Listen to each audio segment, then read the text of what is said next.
What if the strongest walls you've ever built weren't made of brick or stone, but emotion? Every decision you've made, every relationship you've had, every risk you've taken or avoided was shaped not just by logic, but by the emotional ground you were standing on. Your confidence, your fear, your resilience, your anxiety, they're not just fleeting feelings, they are foundations. Invisible, but powerful. Quiet, but defining. Think about it. Two people face the same challenge. One rises, the other retreats. What separates them isn't intelligence or talent, it's the emotional structure inside, what they believe, what they can handle, what they've trained themselves to feel, what they've been conditioned to expect from the world. We've all been building emotional foundations since childhood. Some of us laid down bricks of fear because that's what we knew. Others built on self-doubt, rejection, or anger, and some, though rare, learned to build with courage, gratitude, and belief. But here's the truth. No matter where you started, you can rebuild. Your emotions are not fixed. They are patterns, and patterns can be changed. The question is, what kind of foundation are you living on right now? And is it strong enough to hold the life you truly want to build? Because until you upgrade that inner foundation, no amount of outer success will feel solid.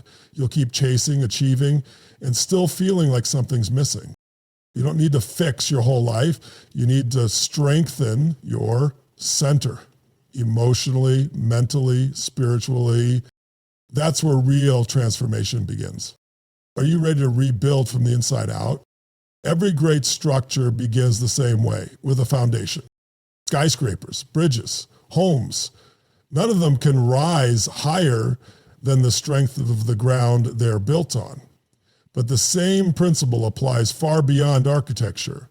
It applies to you, to your dreams, your relationships, your confidence, your peace. Because every aspect of your life is constructed upon something deeper, your emotional foundation. From the time we're young, we begin absorbing the emotional tone of our environment. We pick up beliefs from our families, teachers, experiences, sometimes without even realizing it.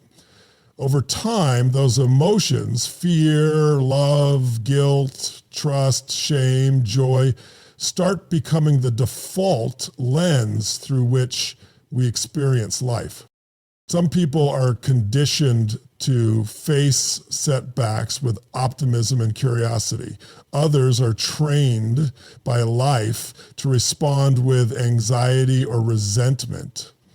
And while it may seem like personality or fate, much of it comes down to what emotions you've rehearsed the most, what you've made your home. Think about it. When things go wrong, where do you emotionally retreat to? Do you feel helpless or determined? Do you lash out or reflect? Do you blame or take ownership? Your answers tell you everything about your foundation. And just like a physical building, if the base is unstable, everything on top is at risk. You can have success and still feel empty. You can be loved and still feel unworthy. You can have opportunity and still sabotage it.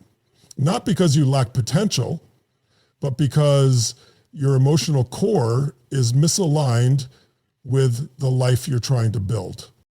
But here's the empowering truth. Your emotional foundation is not permanent. It can be restructured, fortified, and renewed. You can create a new emotional home, one built on clarity instead of chaos, on strength instead of fear, on peace instead of pressure. This isn't about ignoring pain or faking positivity. It's about recognizing that the emotions you live in daily are the soil where your future grows. So if you want lasting change, start not with the world around you, but with the world within you. Your foundation is your future. Are you ready to rebuild? The problem is subtle, but it runs deep. Most people live with emotional foundations they never consciously chose. They respond to life not with intention, but with reflex. Reflex is shaped by old wounds, inherited fears, and buried beliefs. Maybe you grew up in an environment where love was conditional or where vulnerability was seen as weakness. Maybe you learned to associate ambition with rejection or joy with guilt. Over time, those emotional patterns, though often invisible, start to feel like truth. And here's where the challenge becomes dangerous. What you feel consistently becomes what you believe is normal. You begin to accept anxiety as your baseline. You normalize frustration, bitterness, or numbness. You tell yourself it's just part of adulthood, it's just how life works. But what's really happening is you're building your life on an emotional structure that was never designed to hold your highest potential. This is why change can feel impossible. You try to set goals, chase success, find love, build discipline, but everything cracks under pressure because the internal ground it rests on isn't solid. And no matter how much you accomplish, something always feels off, like you're holding your breath, like you're never really safe to relax, trust, or believe. We often think our problems are external, money, time, relationships, but many of them are rooted in emotional patterns, patterns that quietly dictate how much joy we allow, how much risk we take, how much connection we create. The real challenge is not just fixing what's on the surface. It's going deeper. It's recognizing that if you don't rebuild the foundation, you'll keep renovating the same broken house. But that takes honesty. It takes a willingness to ask hard questions. What emotional state do I live in most of the time? Whose voice shaped that state? And is it truly serving me? The first step to transformation is awareness, because until you see the cracks, you'll keep wondering why things fall apart. Once you become aware of your emotional foundation, you can begin the real work, rebuilding it. And this isn't about suppressing emotions or pretending to be positive. It's about shifting what you consistently return to. Because whether we realize it or not, every one of us has what could be called an emotional home, a state we unconsciously default to, especially during stress or uncertainty. For some, that home is anger. For others, it's sadness, guilt, overwhelm, or anxiety. You might feel a temporary high after a win, but within days or even hours, you find yourself back in that same old state. Why? Because that's what your nervous system has practiced. That's what feels familiar. But just because it's familiar doesn't mean it's right for you. The key lies in recognizing that emotions are not random, they are patterns. And like any pattern, they can be observed, interrupted, and redesigned. It begins with a decision to stop being a tenant in a home built by past pain and start becoming the architect of your emotional future.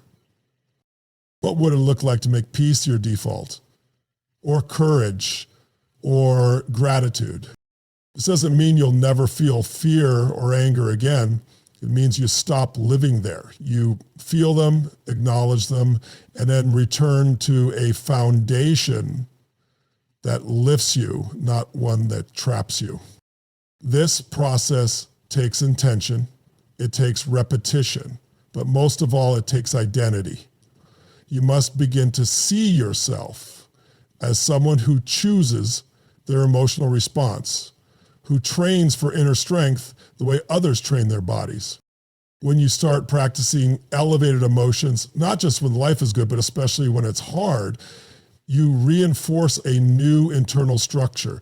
You begin building emotional muscle. And that muscle is what allows you to carry more leadership, more vision. Without rewiring your emotional foundation isn't easy, but neither is living your life under the weight of emotions that were never meant to define you. There comes a moment, a breaking point or a breakthrough where everything shifts. It might arrive quietly in a moment of stillness when you finally admit, I can't keep living like this. Or it might hit you like a storm after a loss, a failure, a confrontation that shakes you to your core. Whatever the trigger, there's a moment when the weight of your old emotional patterns becomes too heavy to carry any longer. And at that moment, something awakens. Choice. Not the illusion of choice, not the autopilot reactions you've rehearsed for years, but real conscious choice. The power to say, I no longer accept this as my emotional home. The courage to declare this fear, this anger, this shame does not belong to the future I'm creating. This is the turning point. Because in that single defiant moment, you stop being a product of your emotional past and start becoming a designer of your emotional future. You get to realize that emotions are not just reactions to life. They are signals. They are teachers. They are tools. And just like you can train your body to become stronger, you can train your mind and heart to return to higher ground. From that moment forward, the work becomes sacred.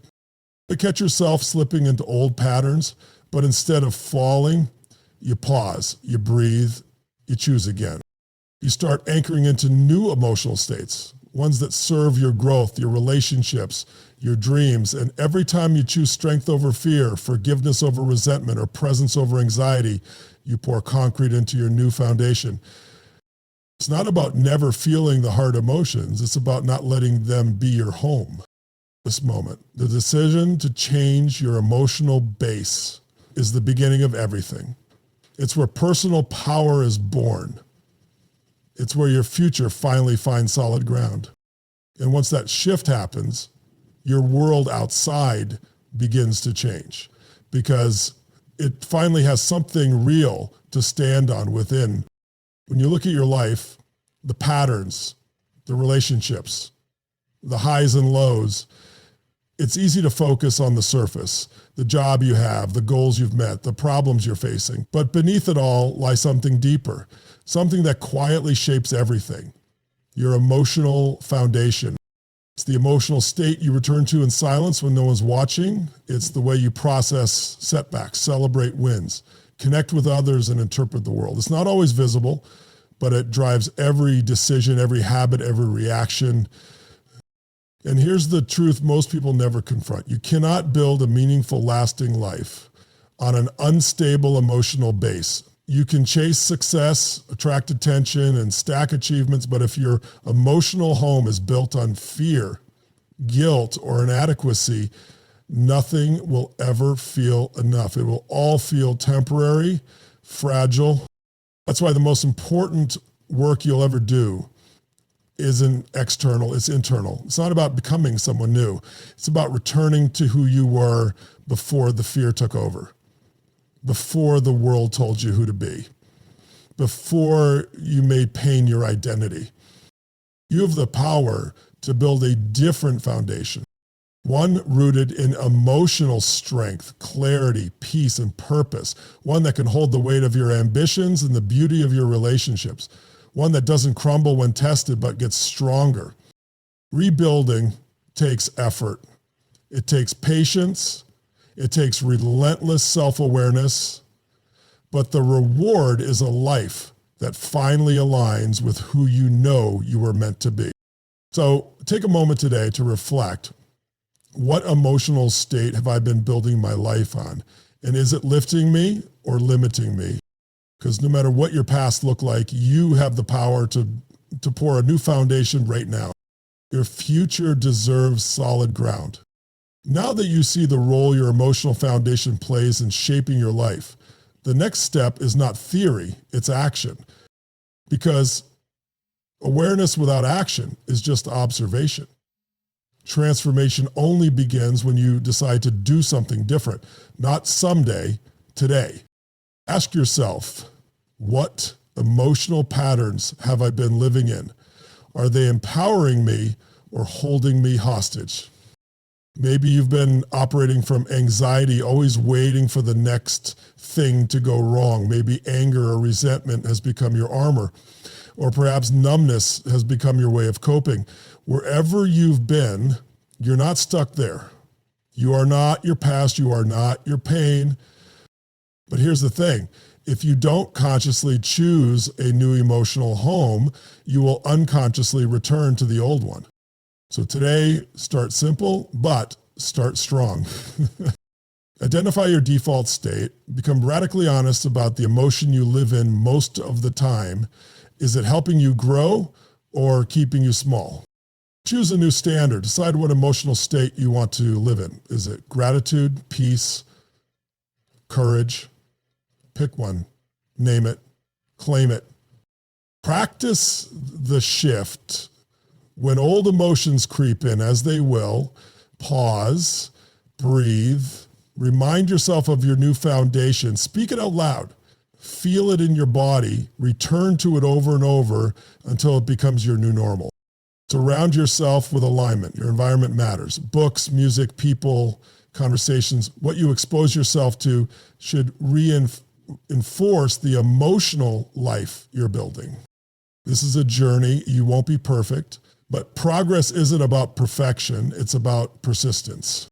Because once you create an emotional foundation rooted in strength, clarity, and love, everything changes. You stop reacting to life and start creating it. You stop surviving and start thriving. So don't wait for the perfect moment. This is the moment. Choose your emotional foundation. Build it every day. And watch how your entire world begins to rise on the strength of what's within.